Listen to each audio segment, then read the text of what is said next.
문재인 대통령이 수석 보좌관 회의로 공식 업무에 복귀하며 적폐청산과 민생이라는 두 가지 화두를 던졌습니다.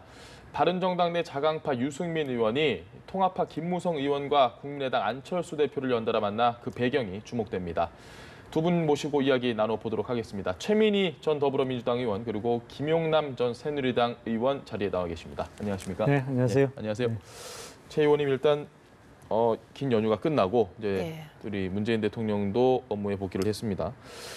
그 야당이 지금 계속해서 적폐청산에 반대되는 프레임으로 구적폐, 신적폐 이런 이야기를 하고 있는데 문재인 대통령은 정면 돌파를 했습니다. 적폐청산은 사정이 아니라 관행을 혁신하자는 것이다. 이에 대한 이야기 좀 해주시죠. 그 문재인 대통령이 참 답답하실 것 같습니다. 예. 왜냐하면 나라의 미래를 열어가야 되는데 이게 갈수록 정말 이명박 박근혜 정부 9년 동안 상상할 수 없는 일들이 벌어진 증거 자료들이 나오고 있는 것이거든요. 예. 그리고 증거 자료만 나오는 게 아니고 이제는 이제 그 당시에 좀 사찰이 심했기 때문에 사람들이 증언을 잘 안 했는데 어제도 한 방송사 보니까 내가 군사이버사령부에서 직접 댓글 작업했다. 예. 그때 이런 문제가 있었다. 이런 증언들까지 나오고 있는 겁니다. 그래서 문재인 대통령과 더불어민주당은 빨리 미래로 나가고 이제 안보를 튼튼히 하기 위해서 군 개혁도 하고 좀 이렇게 하고 싶은데 자꾸 과거의 적폐 증거들이 미래로 나가기보다는 먼저 적폐를 청산해라 이런 요구를 하고 있기 때문에 예. 참 문재인 대통령께서 답답하실 것 같아요. 그렇지만 그럼에도 불구하고 여전히 지금도 국민들 의견을 물어보면 예. 7대3 내지 6대4 정도로 이게 적폐청산 요구가 높거든요. 예. 그리고 아무리 자유한국당에서 이명박 대통령의 물타기를 위해서 여러 논리를 개발하셔도 예. 국민들께서는 80% 이상이 이명박 대통령에 대한 수사가 필요하겠다. 예. 이렇게 보고 계신 겁니다. 그래서 이제 대통령께서 말씀하신 저 인식은 고칠 건 고치고 가겠다. 예. 이런 의지를 다시 확인하신 거고요. 그리고 그것은 촛불 시민에 의해서 만들어진 예. 조기 대선 그리고 그 조기 대선에서 당선된 문재인 대통령이 치러야 될 예. 저는 역사적 소명이라고 생각을 합니다. 그리고 이제 민생 말씀하셨는데 저는 저 민생 말씀하신 것도 되게 인상 깊게 들었습니다. 왜냐하면 저건 야당 그리고 국회에 대한 당부거든요. 예. 지금 이 시점에서는 민생을 어떻게든 회복시켜 보려면 정부가 적극적으로 개입할 수밖에 없다. 그래서 좀 용기를 가지고 정부 정책을 추진하자 이런 말씀을 덧붙인 것이라고 봅니다. 네, 알겠습니다. 김 의원님 생각도 좀 여쭈고 예, 뭐 추석 연휴가 어느 때보다도 길었죠. 열흘간의 연휴를 거치면서 사실은 적폐청산이라는 미명하에 이루어지고 있는 지금 정부의 사정 정국에 대한 동력이 좀 떨어진 감이 있습니다. 왜냐하면 네. 추석 연휴에 많은 친인척들이 모여서 이야기를 나누면서 사실은 지금 뭐 본격적으로 이명박 전 대통령에 대한 수사의 망을 좁혀오고 있습니다만 그렇게 되면 직전 대통령, 뭐 박근혜 대통령은 진작에 구속이 돼 있는 거고 그리고 전 대통령까지 구속하겠다는 것이냐 지금이 그럴 때냐 이 외교안보 위기 하에 그런 여론이 퍼져가면서 사실은 동력이 좀 떨어져 가고 있는 것을 문재인 대통령께서 수석 비서관 회의를 통해서 좀 동력을 살려보자는 의미에서 직접 적폐 청산을 한 번 더 언급을 한 것이 아닌가 싶습니다. 사실은 앞서 말씀드린 대로 지금이 이럴 때냐, 지금 사정 정국을 통해서 전직 대통령을 다 구속하겠다고 나설 때냐라는 민심을 조금은 읽었기 때문에 이제 민생 얘기도 덧붙였습니다만 사실은 뭐 지금 증거가 드러나기보다는 증거를 만들어내고 있죠. 사실 이곳저곳에서 그런 그 떨어지는 동력을 살리기 위한 언급이 아닌가 싶습니다. 그럼 제가 하나 알겠습니다. 여쭤봐야 되는데 증거를 만든다는 말씀은 증거를 조작한다는 뜻입니까? 뭐 그런 의미도 있습니다만 지금 조작한단 말입니까? 뭐 여기서 그 일단 얘기를 한번 자세히 답변을 드릴까요? 네, 답변해 보십시오. 자, 조작한다는 지금 말씀입니까? 사실은 광범위하게 사정정국이 펼쳐지고 있습니다. 이미 5년, 10년 전에 끝났던 사건까지 다른 지역의 수사기관에서 이미 판결까지 받은 사건을 갖고 어떤 압수수색 영장의 범죄 사실에 끼워 넣어서 압수수색 영장을 받아내는 경우도 있고요. 예. 그리고 뭐 만들어내는 것이냐라고 질문을 하셨으니까 아니요. 제가 한 아닙니다. 말씀만 드리겠습니다. 그러면 말씀을 정확히 해주십시오. 애초에 문제가 됐던 사실 작년에 무슨 최순실 사태와 관련해서 최초의 큰 파동을 일으켰던 최순실이 사용했다는 태블릿 PC 왜 증거로 제출 못하고 감춰두고 있습니까? 그럼 만들어낸 증거 아닙니까? 그거는?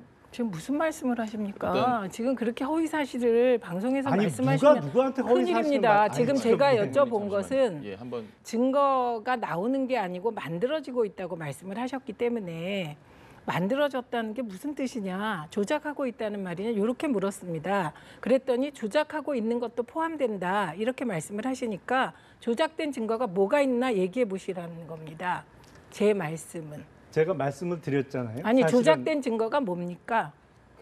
지금 잠시만요, 최 의원님. 이제 방금 답변해 주셨던 부분에 이미 끝난 법원 판결까지 받은 것 그 사안까지도 영장에 또 다시 첨부를 해서 영장 그게 어떤 청구를 하고라고 사건인지 적시해 보십시오. 이야기를 하셨는데 사실 제가 그러면 이런 피의자 모호한- 이름까지 여기서 말씀을 예. 드려야 마음대로 되나요? 그렇게 하셔야 되는 것이 저는 지금 사정 정국이 벌어지고 있다. 예. 증거가 없습니다. 내용 없이 그렇게 허위 사실을 여기서 유포하시면 안 되기 때문에 대법 판결까지 끝났는데 새로운 피의 사실이 발견되거나 새로운 증거가 나오지 않았는데 증거를 조작해서 다시 수사하고 있는 거 있으면 얘기해 보십시오. 자, 잠시만요. 잠시만요. 최 의원님. 이게 지금 그렇게 확장이 되는 것보다는 사실 뭐 해석의 여지도 분명히 있을 수 있다라고 생각을 하기 때문에 이제 계속 허위 사실이냐 아니다, 이건 허위 사실이 아니다라고 공방이 이어가면 너무 좀 네, 사안이 그렇긴 합니다만 꺼지니까 이게 조작하고 있다는 건 이건 굉장히 큰 예. 말씀이세요. 예, 뭐- 지금 이제 국정원 댓글이나 그리고 NLL 문건 폭로 같은 경우도 지금 새로운 사실들이 드러났고 예. 국정원에서 직접 개입했다. 그래서 지금 드러나고 있는 건 국정원과 구새누리당과 이게 같이 그것도 일부 대통령 후보 혹은 전직 대통령이 NLL 대화록 유출에 관여했을지도 모른다는 의혹이 지금 광범위하게 제기되고 있고 그중에 하나 확실해진 것은 국정원에서 그 자료가 유출되었다는 거 아닙니까? 그런데 지금 그거를 증거를 조작하고 있다고 말씀하시는 것은 대단히 큰 문제인 것입니다. 그래서 저는 늘 부탁드리는 것이 우리가 토론을 할 때 국민들께 올바른 정보를 제공해야 하니 구체적인 사실을 적시해주면 좋겠다. 이렇게 다시 한번 부탁을 드립니다. 아마 저기 김 의원님께서 다른 또 사안에 대한 이야기를 하실 수도 있는 것 같은데 그 다른 사안까지 또 얘기를 하자니 저희가 너무 많은 걸 또 얘기를 해야 되니까 네, 그래서 사실을 좀 적시해 주십시오. 알겠습니다. 앞으로는. 준비된 이야기를 조금 해보겠습니다. 너무 다른 이야기만 하기가 그래서 네. 저라도 진행에 협조를 해드려야 될 것 같아요. 지금 진행은 두 분 다 협조를 잘 해주시고 있기 때문에 아주 감사하게 생각하고요. 홍준표 대표 이야기를 좀 해보겠습니다. 홍 대표가 통신사찰을 당했다라고 이야기를 했는데 뭐 일제히 지금 관계기관들이 아니다, 그건 통신사찰이 아니다. 뭐 분명히 적시를 했던 부분은 기록을 조회를 한 건 아니고 단순히 그 누구 핸드폰인지 정도 수사를 하다가 상대방, 그 수사를 받는 사람의 상대방, 통화 상대방 정도 확인한 거다 이렇게 얘기를 했습니다. 어떻게 좀 생각하십니까? 이제 우리 속담에 자라 보고 놀란 가슴 뭐 소뚜껑 보고 놀란다라는 속담이 있는데 사실은 지금 광범위하게 펼쳐지고 있는 사정 정국 하에서 나온 어떤 해프닝이 아닌가 싶습니다. 물론 이게 이제 당국에서는 적법한 절차다. 근데 사실은 영장 없이 소위 비밀리에하는 도청을 하지 않는 한 다 적법한 절차를 따르죠. 근데 어떠한 목적을 갖고 어떠한 뭐랄까요? 이제 목표 의식을 갖고 수사를 하느냐에 따라서 표적 수사냐 아니냐를 가릴 수가 있는 것입니다. 그러니까 지금 이것은 감청영장을 받은 것은 아니고 통화 상대방이 누군지를 조회하는 이제 소위 그 가입자 조회를 한 것이다 이렇게 해명을 했는데 지금 예를 들어서 설명드리면 소위 뭐 특정 업체 말씀을 드리긴 그렇습니다만 어떤 큰 우리나라 유망 방산업체의 대표에 대한 수사가 광범위하게 이루어졌습니다. 물론 처음에 제기됐던 의혹보다는 다른 혐의로 구속영장이 발부가 됐습니다만 그거와 관련해서 그 업체와 거래된 거래한 다른 방위산업체에 대해서도 지금 광범위하게 세무조사가 실시되고 있거든요. 그러니까 이러한 어떤 목표 의식을 갖고 광범위하게 하다 보면 소위 얘기하는 이제 먼지털이식 수사죠. 예. 이런 것을 가지고 사찰 의혹을 제기한 것입니다. 일단 최 의원님도 한번 이야기를 좀 하셔야 예, 될것 저는 같은데. 방산 비리 업체는 먼지털이식 수사해 주길 기대합니다. 그래서 다시는 방산 비리가 우리나라에 없었으면 좋겠습니다. 남북이 대치하고 있는 상황에서 일어나는 방산 비리 혹은 방사 비리는 저는 그건 너무나 큰 죄라고 생각하고요. 그렇기 때문에 이번에 수사 제대로 해주시면 좋겠고 네. 그건 절대로 사정행위가 아니다 이렇게 말씀을 드립니다. 그다음에 저는 이번에 이제 홍준표 대표께서 이제 6건의 홍준표 대표 비서관에 대한 그 통화 기록 조회가 있었다는 거 아닙니까? 근데 이게 정확하게 표현을 잘 안 하셨는데 이게 통신 사실 확인 자료가 아니고 예. 통신 자료더라고요. 그러니까 통신 사실 확인 자료라는 거는 예를 들면 누구와 통신을 좀 많이 했는지, 네. 예, 통신 그다음에 통신 이용 횟수 등등 좀 조금 들어간 자료 조회입니다. 그래서 이거는 영장이 없으면 이 통신 사실 확인 자료는 볼 수가 없습니다. 근데 네. 그것은 아니었고요. 통신 자료 조회였거든요. 근데 그 통신 자료 조회도 4건은 박근혜 정부 그리고 혹은 황교안 권한 대행 체제 하에서 일어난 일이었습니다. 그리고 나머지 2건이 이제 문재인 정부 들어서서 일어난 건데 이게 검찰에서도 그리고 군에서도 하필이면 그 비리 혹은 문제가 있어서 수사받던 사람과 그 예. 비서관이 통화를 했더랍니다. 그래서 이 번호가 누구 번호인지를 알아봤다. 이 통신 자료 조회의 경우는 수사협조 차원에서 적법하게 이루어진 것입니다. 예. 근데 이거를 놓고 뭐 제1야당 대표에 대한 사찰이다 이렇게 말씀하시는 건 지나치게 과했고요. 그리고 저는 이번에 좀 이상했던 건 홍준표 대표께서는 비서관 휴대폰을 사용한다는 말씀을 한번 하셨더라고요. 네. 그거 대포폰 쓰시는 건가요?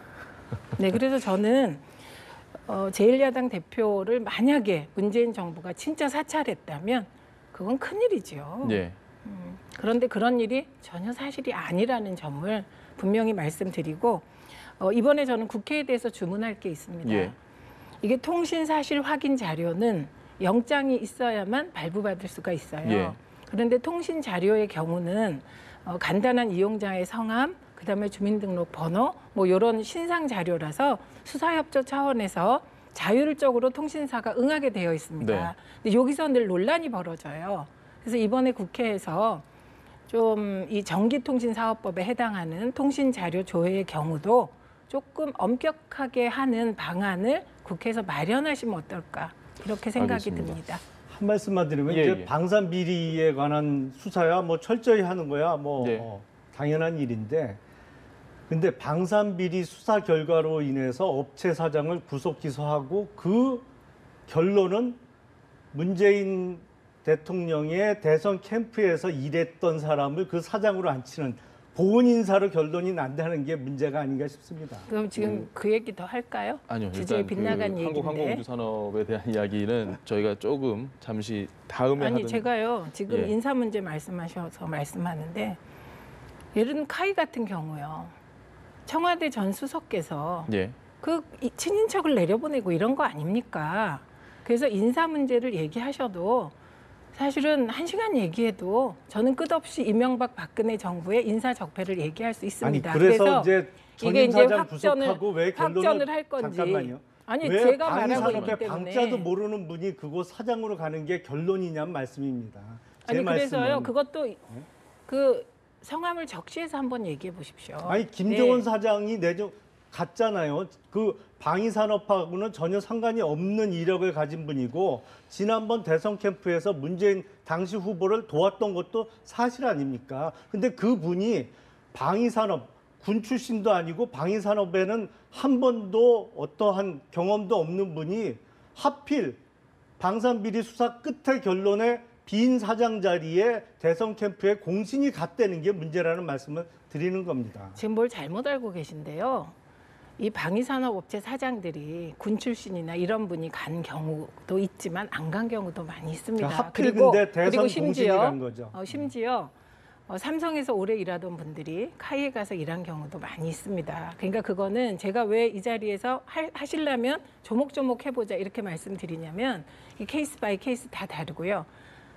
그 만에 하나 그 문제를 인정한다고 칩시다. 이명박 대통령이 정보에 대해서는 하나도 모르는 공무원을 국정원장에 임명한 것만 같겠습니까? 자, 그래서 이렇게 계속 하시려면 저는 이 얘기를 좀 조목조목 하고 싶어요. 알겠습니다. 끝이 없습니다. 계속해서 이거 올라갈 수 있기 때문에 이 얘기는 여기까지 하고 이 앞으로 우리가 해야 될 이야기를 좀 해보시죠. 국감. 네. 내일부터 국감이 시작이 되는데 사실 좀 걱정이 됩니다. 처음에 저희가 준비했던 질문이 이 두 분의 국정감사 경험담을 듣고 싶었으나 지금 그 얘기를 들으면 시간이 너무 부족할 것 같아서 뛰어넘고 지금 사실 적폐청산이다. 뭐 그 반대에서는 뭐 아니다. 신적폐, 구적폐다. 아주 치열하게 싸울 것으로 예상이 되는데 뭐 국정감사라는 게 꼭 싸우는 곳은 아니잖아요. 정치 여야가 싸워야 되는 자리만이라고 생각하지 않거든요. 국정감사라는 것이 좀 우려가 되기도 합니다. 어떻게 보십니까? 사실 국정감사라는 것은 행정부와 독립된 국회에서 예.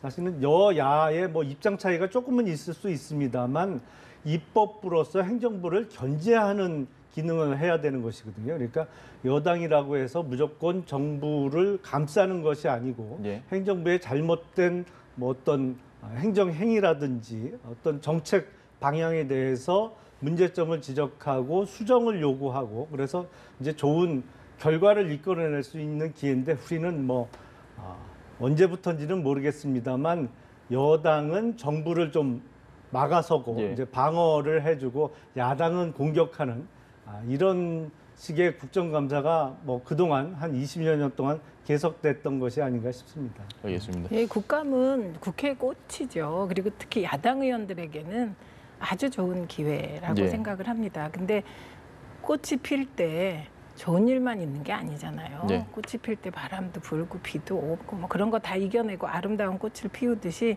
저는 국회의 정쟁을 아름다운 꽃을 피우기 위한 그런 실현의 과정으로 봅니다. 그리고 본래 국회는 경쟁하고 정쟁하고 싸우라고 여야로 나누어 놓은 겁니다. 네. 그러니까 너무 싸우는 거에 대해서 앵커께서 걱정 안 하셨으면 좋겠고요. 다만 싸우되 좀 자료를 가지고 근거를 가지고 그리고 합리적인 방향을 도출할 수 있도록 싸웠으면 좋겠다. 네. 이게 저희들의 바람이고요.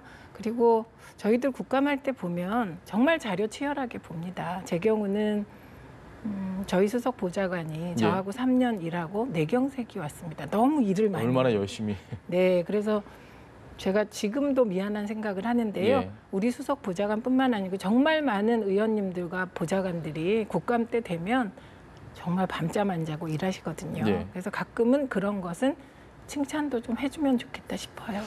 제가 사실 걱정하는 부분은 뭐 물론 최 의원님 말씀대로 이렇게 잘 되면 좋겠지만 지금 현재 상황에서 봤을 때 이미 뭐 증인 신청을 놓고도 너무 의도가 분명히 보이는 서로 불러내려는 증인들부터가 각각 정권 그리고 전 정권에 대해서 확실하게 정리를 하고 넘어가자 아니다 절대 인정할 수 없다 이런 의도들이 보여서 자칫 뭐 그냥 메아리 그냥 고요 속의 외침처럼 계속 싸움만 할 수도 있지 않을까라는 우려도 되는데요. 뭐 조국 민정수석이 나와야 된다거나 임종석 실장이 나와야 된다거나 이 증인 채택 문제는 어떻게 보십니까? 증인 채택 문제는 지금 보니까 자유한국당은 어느 정도의 양보를 한 것 같습니다. 그러니까 뭐 지금 뭐 자유한국당이 이명박 정부를 옹호한다고 말씀하십니다만 지금 이번 주 금요일이죠. 이번 주 금요일에 열리는 과학기술방송위원회의 네.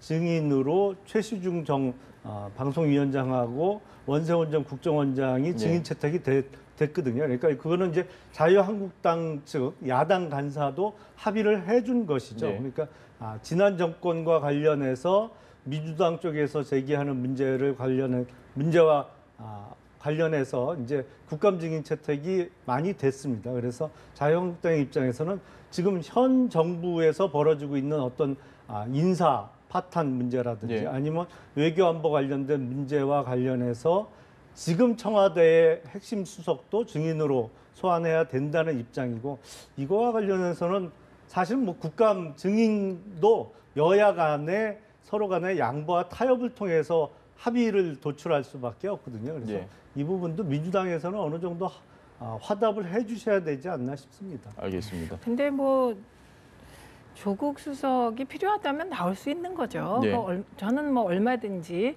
그 협의 대상이라고 생각합니다. 근데 손석희 씨 증인 신청은 철회하셨나요? 저는 제가 이게 이제 공영방송도 아니고 예. 민영방송입니다.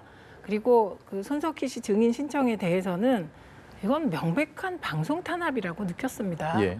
그리고 그 JTBC 뉴스룸에 대해서는 이전 정부 때 방송통신심의위원회가 워낙 표적 심의를 많이 했다는 의혹을 받았거든요. 그런 뒤끝에 민영방송사 사장, 그것도 유명 앵커를 증인으로 채택하는 거는 네. 저는 이건 국회가 일정한 선을 넘었다고 보기 때문에 그런 거 포함해서 저는 여야가 잘 협의를 해서 좀 국민들이 보시기에 상식선에서 타협이 네. 이루어지길 기대합니다. 알겠습니다. 원래 이 얘기를 상당히 제가 길게 좀 하고 싶었는데 시간이 오늘 많이 흘렀는데 마지막 질문 하나만 먼저 최 의원님께 먼저 드리겠습니다. 짧게 좀 부탁드립니다. 김희수 헌재소장 권한대행 체제로 계속한다. 근데 이게 국회에서 문턱을 못 넘었는데 야당은 아니 국회도 무시하고 국민도 무시한다 이렇게까지 나오고 있거든요. 어떻게 보십니까? 이건 국회가 좀 이해를 해주셔야 됩니다. 왜냐하면 우리가 이제 지난번에도 이런 논란이 계속 있었는데 네. 이제 헌재소장을 임명할 때 새로운 분을 지명해서 임명하느냐 아니면 기존에 있는 분을 임명하느냐 이런 문제가 이게 굉장히 갈등이 많았습니다. 네. 과거 정부에서도. 그래서 저는 대통령의 뜻은 뭐 국회를 거스른다 이런 건 아니고요. 네. 이미 상권 분립이 얼마나 위대한지 국회가 증명했잖아요. 네. 헌재소장을 유사일에 처음으로 부결시키시지 않았습니까? 네. 그래서 그걸 거스른다기보다는 그러한 모순점을 국회가 좀 법적으로 해결해 주시기를 기다리는 거라고 생각을 합니다. 그리고 지금 솔직히 말씀드리면 뭐 새로운 분을 또 추천하라는 거잖아요. 네. 추천하면 그 어떤 분을 추천할 것인지 오랜 시간이 걸리기 때문에 그런 과정은 한편으로 밟고 있고 네. 그리고 지금으로서는 이제 국회의 답을 기다리면서 법적으로 좀 그런 모순이 있잖아요. 임기 문제. 박한철 소장님도 그 임기를 6년으로 하냐 남은 임기로 하냐 그런 이제 약간 문제가 있었기 때문에 예. 그걸 국회에서 해결해 주시기를 기다리고 있는 거로 봅니다. 알겠습니다. 김 의원께도 짧게 한번. 이 전형적으로 국회를 무시하고 상권 분립을 해치는 행위라고 봅니다. 왜냐하면 김희수 재판관의 경우에는 국회에서 헌재 소장으로서의 자격이 없다 그래서 부결을 시켰거든요. 네. 그러면 후임 소장을 찾아서 지명을 해서 또 임명 절차를 밟아야 되는데 권한 대행이라는 이름으로 사실상 김희수 재판관이 헌재 소장으로 국회에서 통과됐을 때와 동일한 효과를 지금 노리는 것이거든요. 그러니까 네. 지금 헌법재판관을 하다가 헌재 소장으로 임명되시는 분들은 남은 헌재 재판관 임기 그러니까 6년까지만 채웁니다. 그러니까 네. 김희수 재판관 같은 경우에는 국회에서 표결안이 통과가 됐어도 내년까지 헌재 소장을 할 예정이었는데 그게 부결됐으면 다른 소장을 임명해야 되는데 그냥 권한 대행 체제로 내년까지 임기를 채우겠다는 것이거든요. 그래서 네. 이런 행태를 보이면서 협치를 이야기하는 것은 앞뒤가 안 맞는다고 생각이 듭니다. 알겠습니다. 아유, 김희수 재판관 부결시키신 게 무슨 자격이 없어서입니까? 저희가- 정파적인 목적이지요. 계속해서 좀 얘기를 하고 싶지만 오늘은 앞에 시간을 너무 많이 잡아가지고 여기까지 이야기를 들어봐야 될 것 같습니다. 지금까지 최민희 전 더불어민주당 의원 그리고 김용남 전 새누리당 의원과 함께 이야기 나눠봤습니다. 두 분 고맙습니다.